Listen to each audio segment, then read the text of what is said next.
Welcome, everyone. We are back. It is the Flow Show. It's episode number 176. We got the man, the myth, Robert the Wolff. He's the founder and creator of SEQL. That's SEQL. I'm an investor. I got to put that out there. Disclosure, I'm biased. Love the company. We'll talk more about that. And this podcast is brought to you by ClubGG, where you can create clubs for free and also win up to $200,000 in prizes. So with that being said, Robert, man, been a while. I know I've been trying to do this. How are you doing? And where are you right now? Yeah, no, life is good. Right now, I am in Richmond, Virginia. We just moved our headquarters to Austin, though. Shout out Austin, Texas. Best move we've probably done for the company, but we're in Richmond, Virginia. I'm doing great, man. How are you?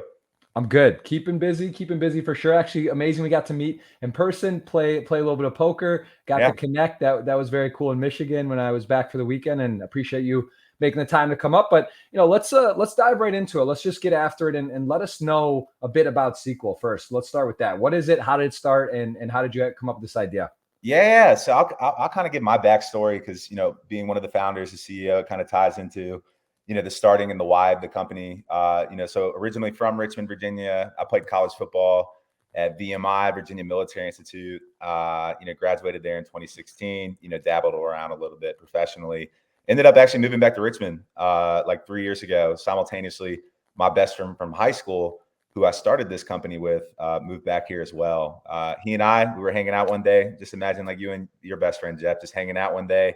But we just had a random idea. Let's start a company. And it really started with, there's a ton of inequalities in sports. Now, Jeff, I grew up in a really fortunate background from a financial perspective. So if I needed a highlight tape, a trainer, a nutritionist, whatever it was, my parents had the means to pay for it, right? Best friend grew up in a lower income household, couldn't afford the resources I had access to. He was a better athlete than me, and I was here because I had resources. It was flipped, and I had all these opportunities coming my way. If you have resources, you're going to get opportunities.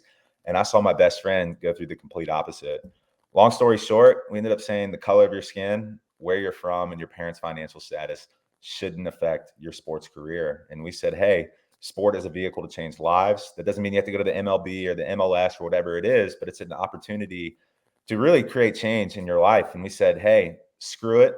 We don't like the pay for play system. We're going to change the world through sports. It's a great mission, right? We're going to quit our jobs. Company's going to stand for something. So SEQL actually stands for sports equality. Got it tattooed right here on my wrist. And we hit the ground running. Obviously that's a great mission, right? Change the world through sports. But we have built a company. Jeff wouldn't invest in a nonprofit. And what we've done is build a platform that provides student athletes resources for free. So if you're a high school athlete on our platform, you can literally click a button like calling an Uber. We'll send a videographer to your soccer game tomorrow, Jeff. Let's just say you want to get better at sports, right? We provide short, bite-sized educational content geared towards getting you better on and off the field.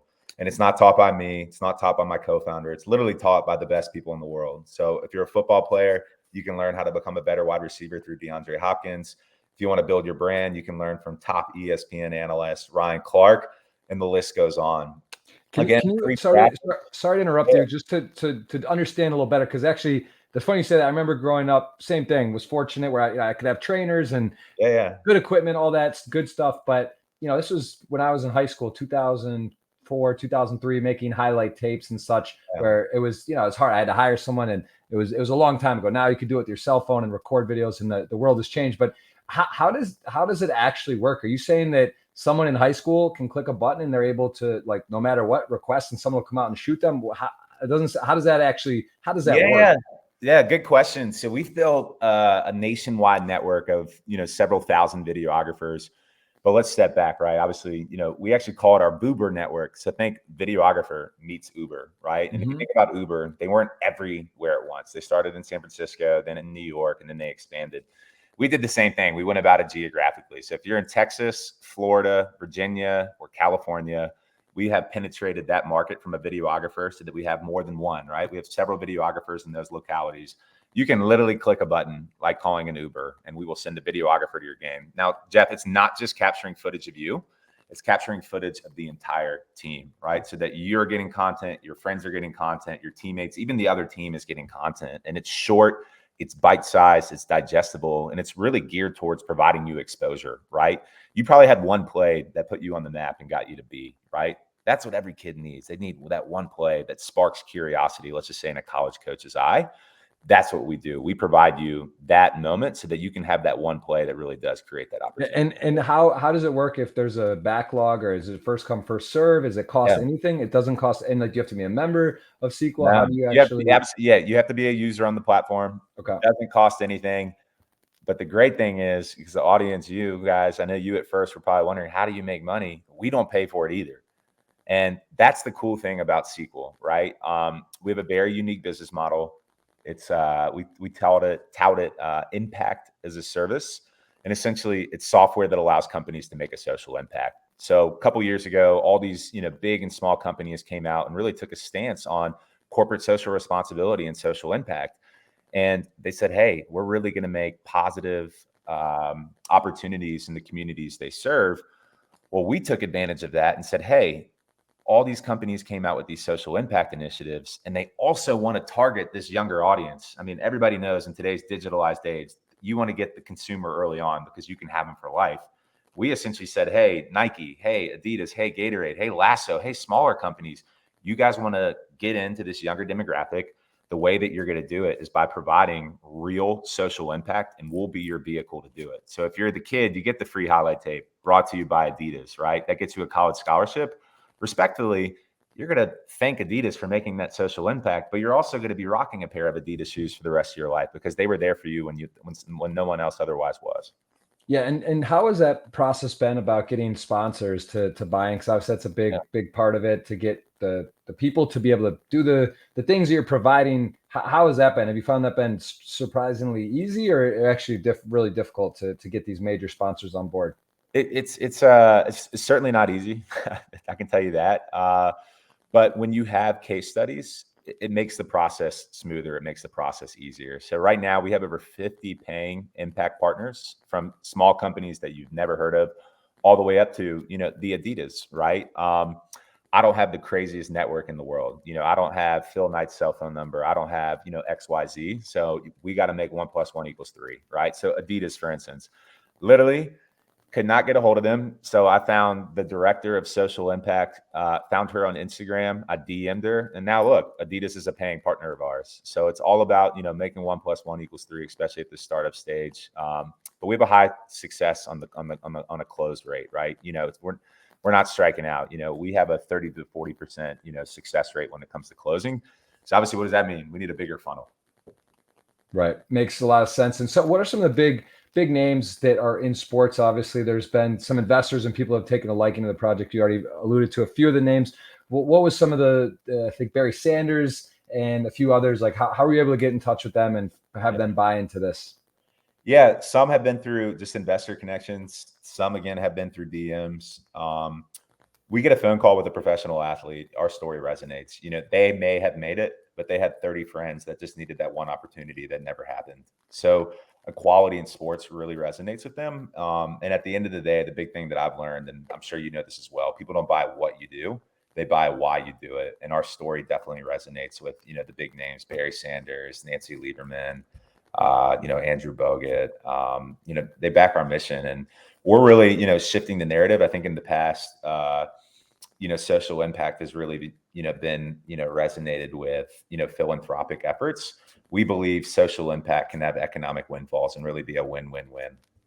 And what's a goal for the company within 5 years? Can you also speak a little bit about how long it's been operational and sort of the path you've been on? Yes, we had the idea, like the original idea, 3 years ago. Operational has been around, like true operational, around a year and a half.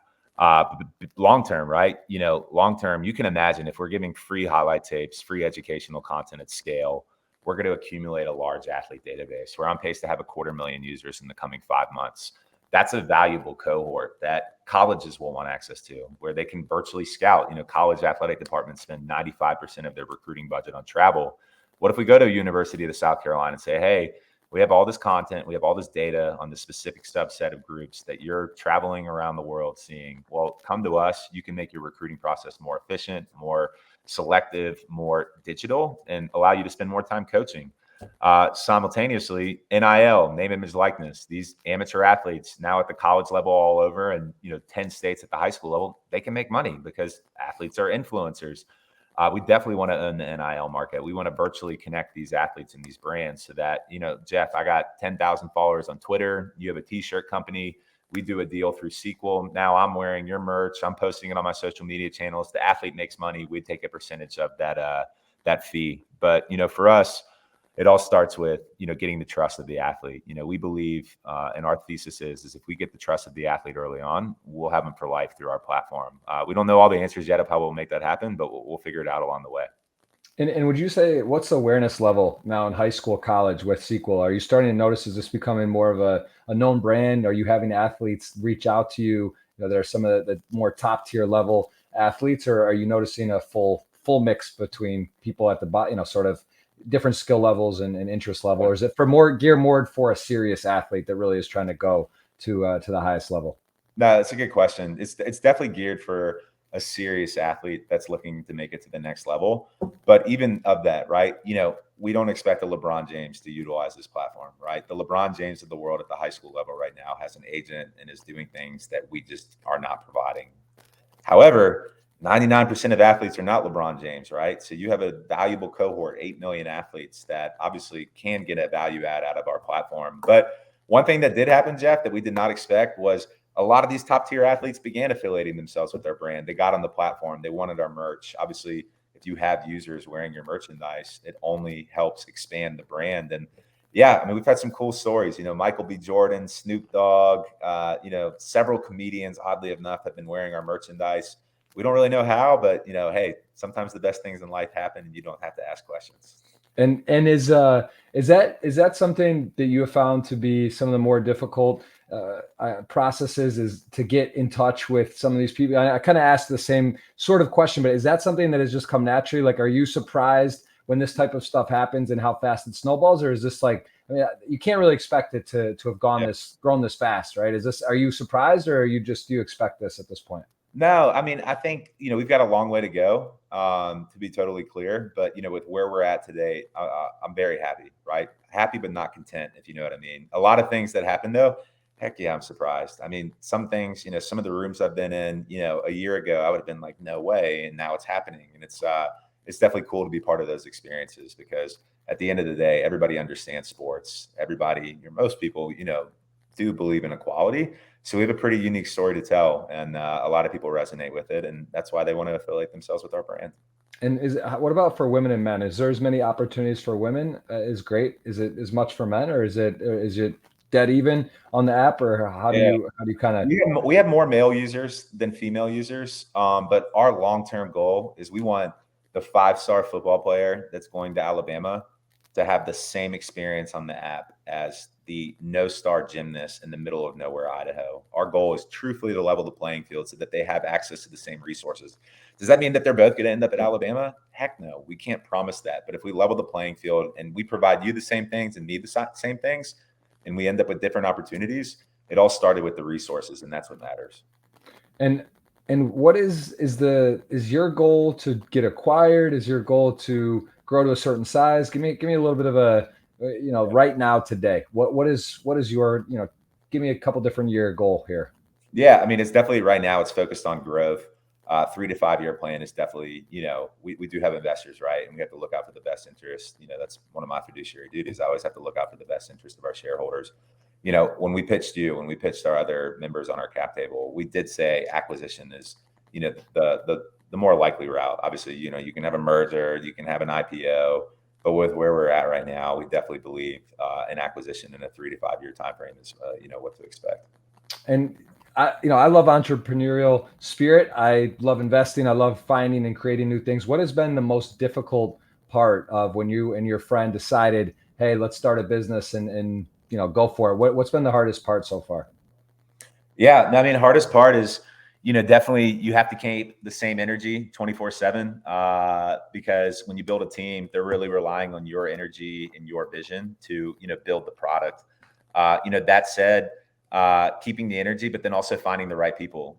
We've hired some people that we thought were great and it didn't work out. And that's tough, and you don't want, employee turnover happening, especially at a startup. But, definitely, this isn't my first company, right?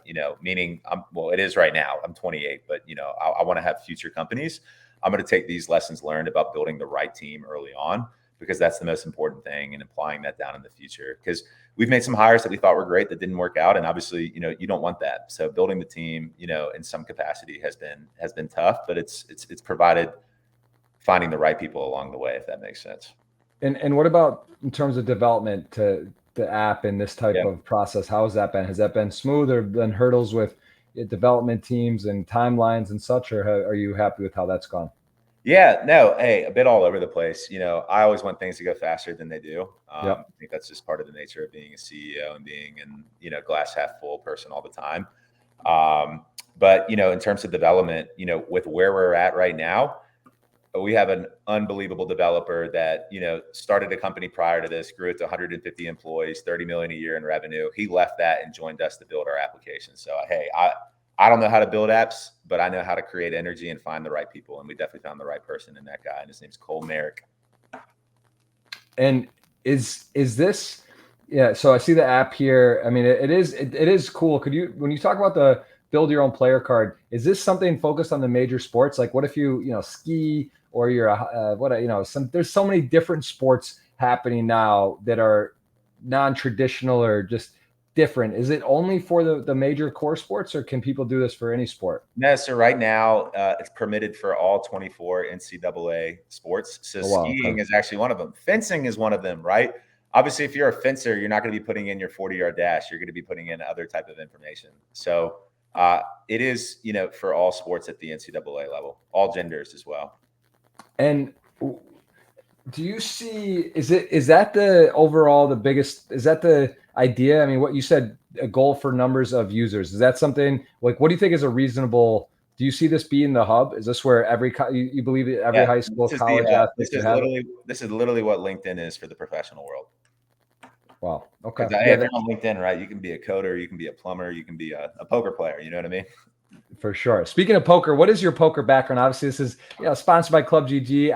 I'm a poker by nature, predominantly podcast, not all poker. We do have a mix of guests, but what is your poker experience? So my poker experience, and I'm trying to find something, is I was actually at the casino last week. My poker experience is nothing, literally nothing. My roulette experience, I've lost a lot of money. I did throw 25 on 14 last week, won about $900, which is pretty cool. But nice. Hey, we have a couple poker players involved. Phil Helmuth, yourself. I've been very open that I don't know anything about poker, but I definitely want to learn. Yeah, we were playing when we met. You came by and at the game. I think your buddy hopped in, hadn't played, but you were. I knew that you're very limited within poker. Do you find, how has it been in that kind of dipping into the world a little bit and seeing some of the, like, does it surprise you? Do you understand it more now? And do you feel like how do you know? Is there could there be a sequel arm for poker? Could that be something where could poker players in college and high school be on there? Like I don't know what you could do for a highlight tape, but is that what is it close to sports? Is sequel closed off to sports for now? I think, hey, speaking on the poker piece, I think me, you, Alan Keating, Phil, I think we could develop a master class with y'all three at the forefront. We did this edutainment content, the three of y'all at the forefront.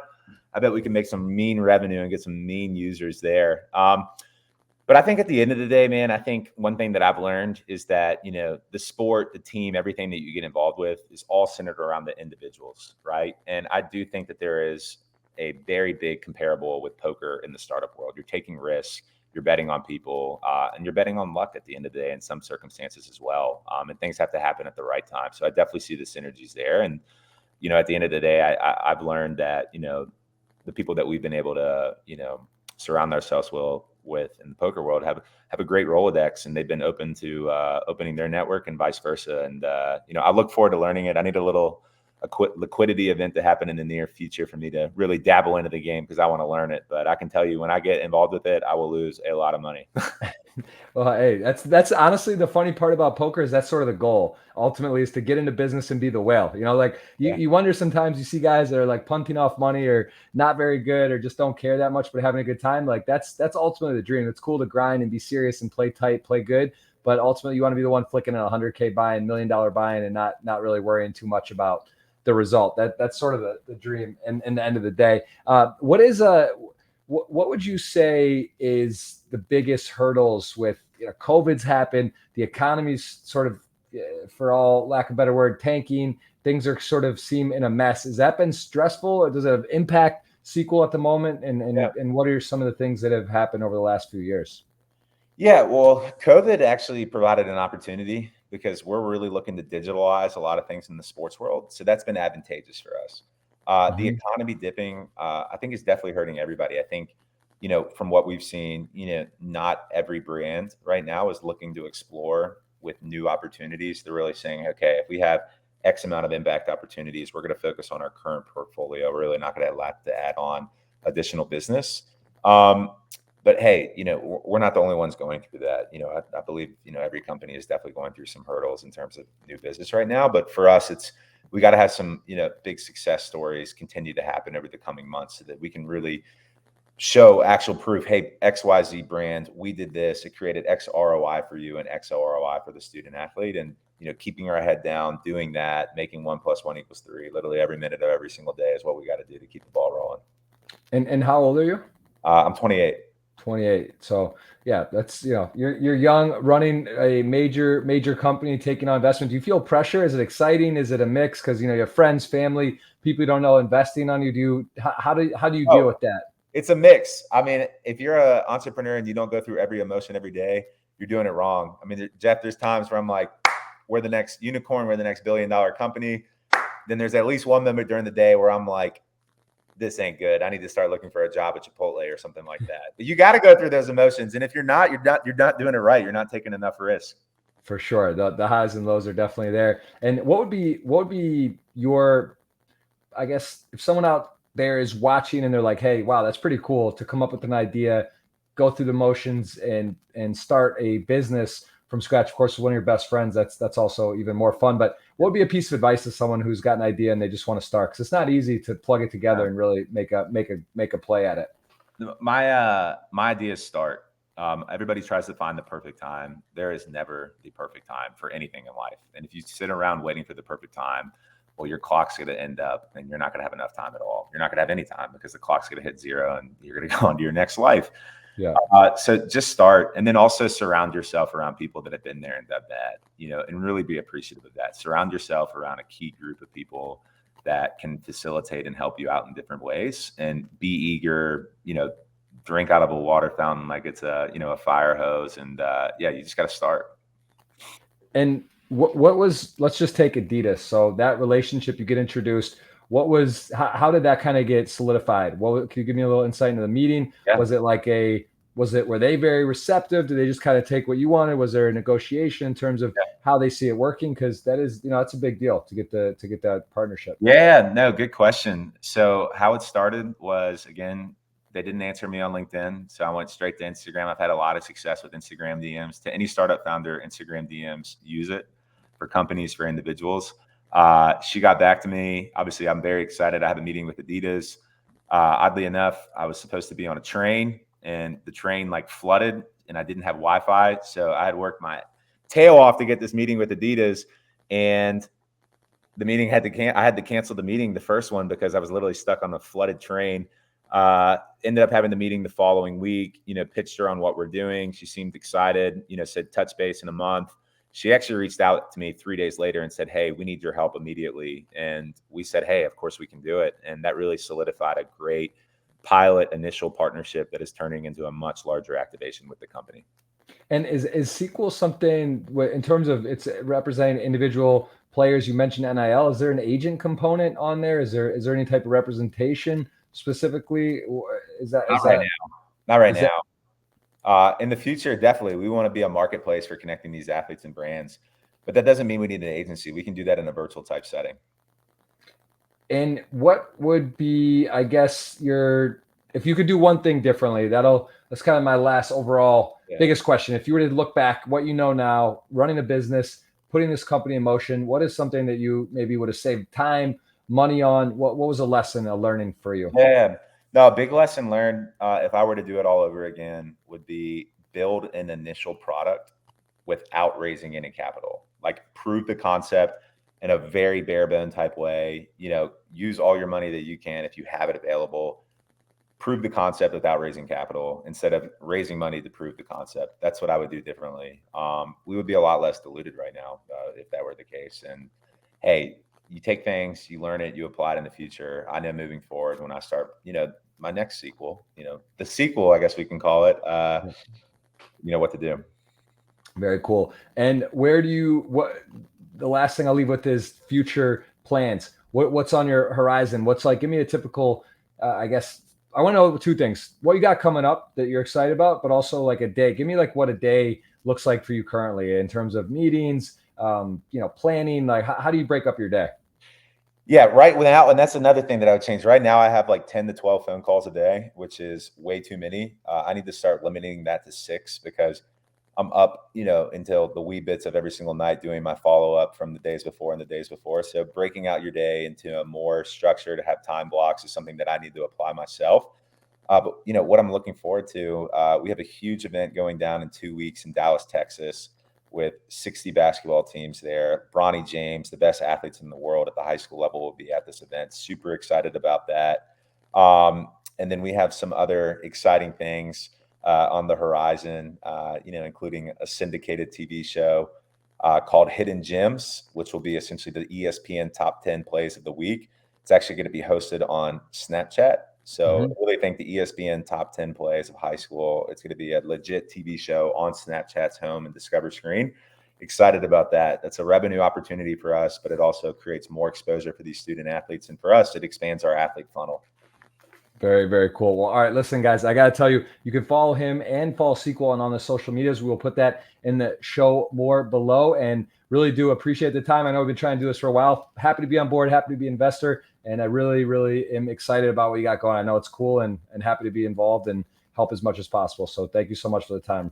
Thanks, Jeff. Thanks, everybody. And look forward to helping out your son or daughter, or you, the athlete yourself, if you're watching this tape. Very cool. All right, that's episode number 176 on the Flow Show. This is another edition, and we are going to be back next week. We'll have more episodes rolling out weekly. Thank you so much again, Robert, for the time, and we'll get those socials up below. And please, guys, check it out. Very cool. And if you have friends, family that are in high school, college that are looking for this, send it to them. Check it out, and I think you'll be very happy because it's a very cool app, very cool product, and a very cool movement. So thanks again. Thank you.